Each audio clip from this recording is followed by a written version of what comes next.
अस्सलाम वालेकुम ख़ातिन हज़रात, मैं हूँ इसरार कसना। ख़ातिन हज़रात, दो इम्पॉर्टेंट इश्यूज़ पे आज हमने बात करनी है और ये जो आज हमारा प्रोग्राम है ये JNN टर्क के हवाले से हो रहा है। और टर्क्स का आपने नाम सुना तो आपको पता चल गया होगा कि टर्की के इशू के ऊपर हम बात करेंगे। और वो ये है, आज आपको पता है कि 15 जुलाई है और आज 5 साल हो गए उस कू को, जो कि 2016 में, जुलाई 15 2016 में प्रेसिडेंट अर्दोगान के खिलाफ हुआ था और बहुत ही ज़बरदस्त किस्म का अटैक था वो। और उसको आपने देखा किस तरह थ्वाट किया गया और पब्लिक प्रेशर के ऊपर आके वो सारे का सारा उसको अंडू किया गया। और फिर उसके बाद एक ज़बरदस्त किस्म का जो रिप्राइजल्स हुई, फिर उसमें रिएक्शंस भी हुए, सारा कुछ हुआ। उसका भी थोड़ा सा तजिया करेंगे और साथ साथ एक बहुत ही इंपॉर्टेंट और भी टॉपिक है, और वो ये है कि टर्की के बारे में सुना जा रहा है कि काबुल एयरपोर्ट की सिक्योरिटी के बारे में वो उन्होंने एश्योरेंस दी है अमेरिकन को कि हम अपनी फ़ौज वहाँ पे रखेंगे और काबुल एयरपोर्ट जो है उसको सिक्योरिटी पहुंचाएंगे। जिसके बाद तालिबान ने ये कहा है कि ये चीज़ हमें काबिल कबूल नहीं है और विड्रॉल के बाद जो भी फौज वहाँ पे होगी हम उसको एक एनिमी फौज समझेंगे, हम उसके खिलाफ जिहाद करेंगे और हम चाहते हैं कि ऑक्यूपेशन जो है वो मुकम्मल तौर पे ख़त्म हो। तो इन दोनों चीज़ों का आज ज़रा तजिया करेंगे और चलते हैं अनकरा और बात करते हैं हमारी पाकिस्तानी जर्नलिस्ट जो कि वहाँ पे मौजूद हैं, दिलारा हमीद। और इनका ताल्लुक आपको पता है कि टर्की से है, लेकिन इनका जो ओरिजिन है, इनके वालिद साहब जो हैं वो पाकिस्तानी हैं, तो इसलिए उनसे बात करते हैं। दिलारा, अस्सलाम वालेकुम जी। Assalamu alaikum. How are you? Good, अल्हम्दुलिल्लाह। Dilara, nice to see you and have you back on. एक तो चीज़ ये है कि मैं ज़रा लोगों को बता दूं कि दिलारा जो हैं वो उर्दू समझ लेती हैं, लेकिन उर्दू उतनी ज़्यादा नहीं बोलती हैं क्योंकि उनकी जो वालदा थी वो टर्किश थी और वालिद जो हैं वो पाकिस्तानी है। तो ये she is a product of Pakistani Turkish friendship, माशाल्लाह। तो तो सो स्टार्टिंग विद द कू 2016, मुझे ये बताएं दिलारा के 2016 में जब कू हुआ था तो उसके बाद हमने देखा कि it was very very big coup. It was not a small coup, it was everywhere. और president Erdogan was in Marmaris I guess, और वहां से उन्होंने उसको कंट्रोल किया। और मुझे याद है कि CNN का जो टर्क का स्टेशन था उस पर उन्होंने फेसबुक लाइव पे आके, फेसबुक फेस टाइम पे आके उन्होंने That's fine. Appeal, right. तो आफ्टर 5 years ऑन, मुझे ये बताएं कि what are the lessons learned by the Turkish people. Okay, so maybe to give a basic background about the coup, it was in 2016 on July 15. It was not expected. No Turkish citizen would expect such a coup. It started off with soldiers closing the Bosphorus Bridge in Istanbul. It's the biggest bridge. Right. It connects Asia and Europe. There are three of them, and we first started seeing that on television that the bridge was being blocked by the Turkish soldiers, and no one knew what was going on. And I back then I studied in Istanbul, but for the summer I had come to Ankara, and I was going out with my friends, and suddenly we started seeing jets, aircrafts flying, and they were flying very close to the city, and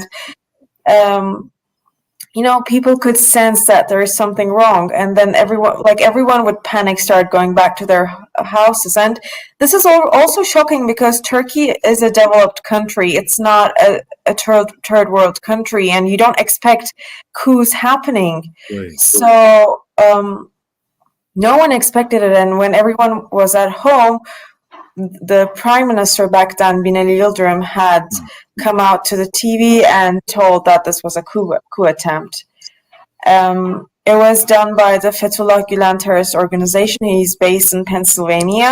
Right. He had been, bringing up the soldiers in the military for over years because Gulen actually has control of a lot of schools abroad, not only in Turkey. So a lot of we had one of them in Pakistan too.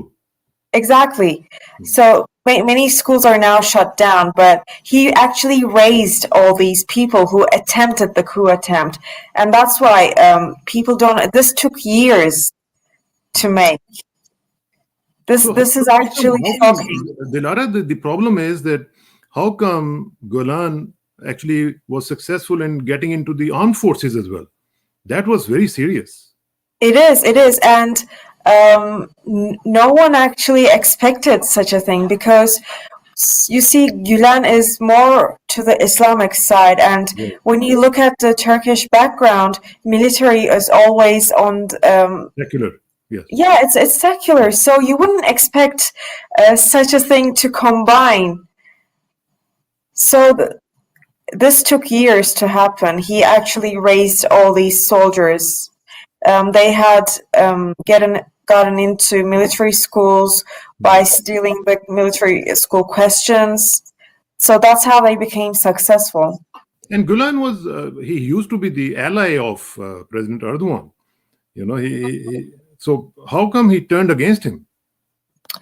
I mean, he had his own ideas about the country, and I think they didn't go well with Erdogan, these decisions, these thoughts. Right. So Erdogan... What if the coup was successful? What if the coup was successful? It's very scary to think about it, actually. So you see, Turkey is actually a secular country. It's a democracy. And if the coup was successful, it would be very tragic. It's a republic. It's Turkish Republic. And from there, now we would be living in an Islamic republic. So a lot of role of imams and stuff like that? Yes, exactly. So Turkey still, back to your question, Turkey is still actually going after these terrorists who have had a finger in the coup attempt. So every day we actually see news that they're taking into custody a lot of people, and you know, all these people are actually caught with documents and stuff like that. So the people are still in prisons and they are being investigated and interrogated? Yes, still.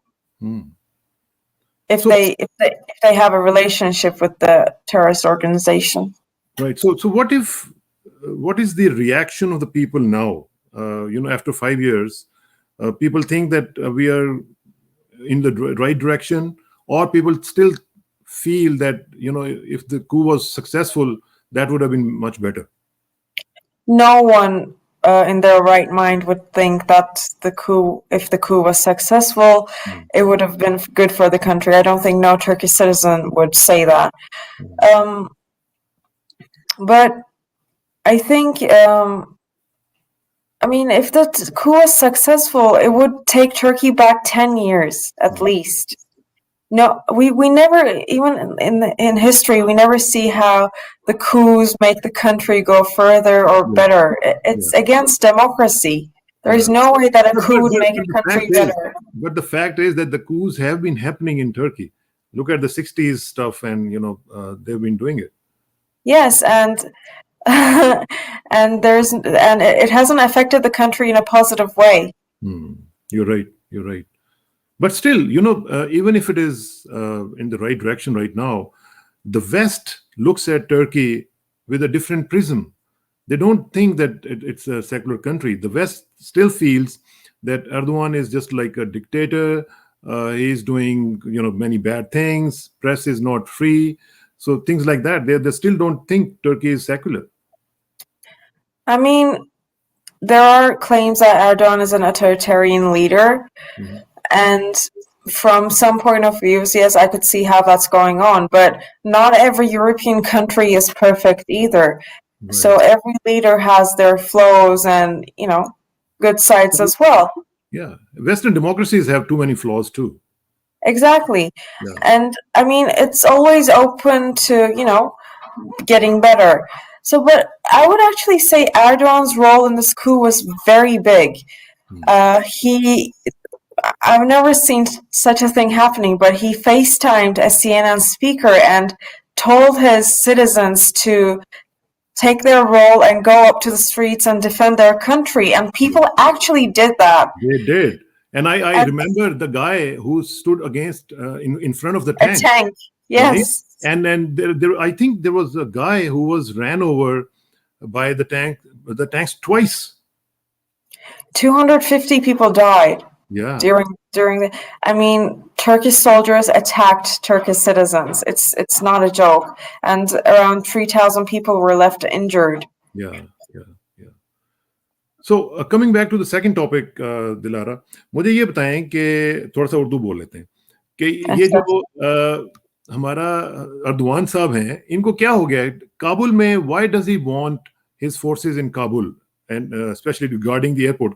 उनको क्या मसला है? पाकिस्तान ने वाज़ेह तौर पर ये कहा है कि Pakistan is not interested in sending the troops with in Afghanistan.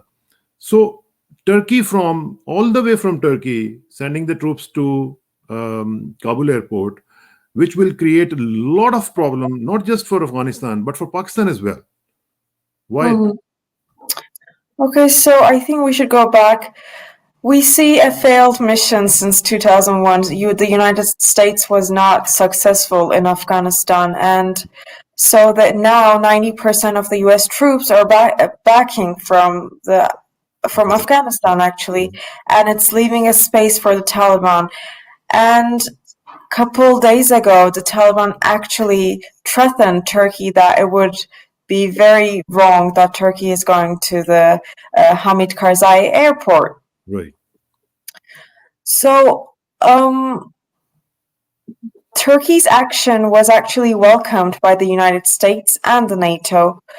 And going to this topic, Turkey will be receiving finance, weapons, and intelligence from the US. So it wouldn't be spending as much money to the security of the airport. And while it's also receiving all these, it will also have the chain of command, and it has the right to self-defend itself in case of any attacks. So coming back to your question, why is Turkey doing this? There are 4 reasons why Turkey is doing this. The Turkish officials say it all goes back to Turkish-Afghani history. Afghanistan has been standing by Turkey since its independence. So Afghanistan is like Pakistan. Afghanistan is always known as a brotherly country to Turkey. This is one of the reasons. Another reason is that if the Kabul airport security fails, the diplomatic missions going there will fail as well. Even though Afghanistan has railways to its neighboring countries like Iran, Uzbekistan, and Pakistan, the Kabul airport has a great importance for the diplomatic mission in the country. The third reason for Turkey, which I think has the greatest importance, is that Turkey has been having a problematic relationship with the United States since the S-400 Patriot missile systems. Right. So this would actually be a good start for Turkey to negotiate and bargain. Exactly, and to develop the relations with the United States. So President Erdogan actually told about this idea in the NATO summit on June to the US President Joe Biden. So it's still recent, and still it hasn't passed. The resolution hasn't passed from the Turkish parliament. And Hulusi Akar, the Turkish defense minister, has recently said that nothing has been finalized yet, but the negotiations between the US and Afghanistan are still ongoing with Turkey. Right. And lastly, I think for me, this as a human, this holds a great importance. Because the Taliban took so much control of Afghanistan, a lot of people are fleeing, a lot of citizens are fleeing, and they're coming to Turkey because Turkey actually is a door to Europe and the United States and all the other countries. So all these people are trying to flee their country, are passing through through Turkey. And rumors has it that by the end of this year, Turkey will be hosting 750,000 Afghani refugees. And Turkey is already hosting 4 million Syrian refugees. Right. So it will be like a Syrian humanitarian crisis. I think the problem is that maybe the decision makers or not looking at the other side of the equation, because Taliban, आपको पता है कि they are the rising power right now, right? Yes. They are increasing their influence by every single day. अब होगा क्या कि जब Taliban will be on the ascendancy, होगा क्या कि जब वो, if they get the government, and if there are troops, Turkish troops there, and if God forbid there is a fire, Attack or anything. any attack, or maybe some enemies do it, right? So if there is a fight between Turkish and Taliban forces, that is a horrible scenario. And then it will have an impact on Pakistan-Afghanistan relationship, Pakistan-Turkey relationship. So Turkey, I think, is thinking myopically. It's not thinking in a bigger and strategic level, because this is something which has a potential of creating a whole lot of troubles for all these countries. Mm-hmm. So Turkey already has around 600 troops in Afghanistan right now. But as you said, in such a scenario, we don't know what would happen. Turkey already sent lots of troops to Nagorno-Karabakh and Libya and Syria. So this is not a new mission for Turkey, actually. No, it's not. I understand that. But the problem is the repercussions, जो उसका impact होगा, that will be very, very big. Because अब देखें ना, हमारे neighborhood में, we know the intricacies. What are the intricacies involved in this whole scenario? So Pakistan should have been at least taken into confidence by Turkey. कि आप Turkey Pakistan से कहता जी हम ये करना चाहते हैं, do you agree or are you on board? तो उसमें पाकिस्तान के लिए कोई embarrassing situation जो है वो ना बनती. अब पाकिस्तान के लिए it is becoming a very, very big issue, because on the one side there is Turkey. Turkey is our brother country. On the other, Afghanistan, which is Muslim brother country and a neighbor also. So it's a very tricky. And Pakistan has been dealing with the Taliban for years now. Absolutely. And Pakistan has had 4 million refugees as well, right? So it's a big issue, very serious issue. I don't think any Turkish official would take Pakistan to its opposite. I mean, Turkey and Pakistan have had great relations till now, and from now on, I would probably assume that Turkey wouldn't do anything that would be, wrong to Pakistan. I wish so, because this situation, Dilara, I think has a potential of disturbing the whole region, and if it is not corrected, I think it will be the best news for our enemies, because they want a lot of skirmishes and enmities between these countries, and if it happens, that will be a great news for them. Yeah, you're right. Yeah, we shouldn't make the enemies happy. Absolutely, and that's why हम पाकिस्तान में भी ये सोच रहे हैं कि Turkey को क्या हुआ है, टर्की ने क्यों नहीं इस बारे में सोचा, because you see, we know the intricacies of this region, and Turkey probably doesn't know, because if Turkey is only thinking about itself, कि हम लोग S-400 ले लेंगे, या आर्मीनियन जेनोसाइड जो डिक्लेयर हो गई थी उसको वापस करवा लेंगे, या फिर हम ये कर लेंगे कि हमें कोई ट्रेड एंड उसमें कुछ फायदा हो जाएगा, so that is a myopic thinking. It's not strategic thinking. I mean, in the end, every country is seeking their own interest. But Turkey and Pakistan, I don't think would be in this situation. I mean, Turkey wouldn't do anything in the opposite interest of Pakistan. I'm pretty sure about this. I hope so, and I pray for that too. Me too. But thank you, Isme Dilara. We will keep bothering you for your insightful analysis, inshallah. Let's see, once the resolution is finalized, what's going to happen. Yeah, we pray for the best, hope for the best, but I think President Erdogan also should think that these are very important times for this region. In our region, things are happening very fast, and anything which goes against the interest of these Muslim countries, that can backfire. That can be a very, very bad situation for the whole country. So that's a big problem. So I hope you will convey our concerns to the Turkish people and Turkish government. I will let them know. Yes, please do that. So thank you very much, Dilara. Let's stay in touch and hope to see you soon. And if there is any news from Turkey, just let us know, and we will share with our people. Of course, I would be glad to. Thank you, Dilara. Assalamu alaikum. Khudafis. Khudafis.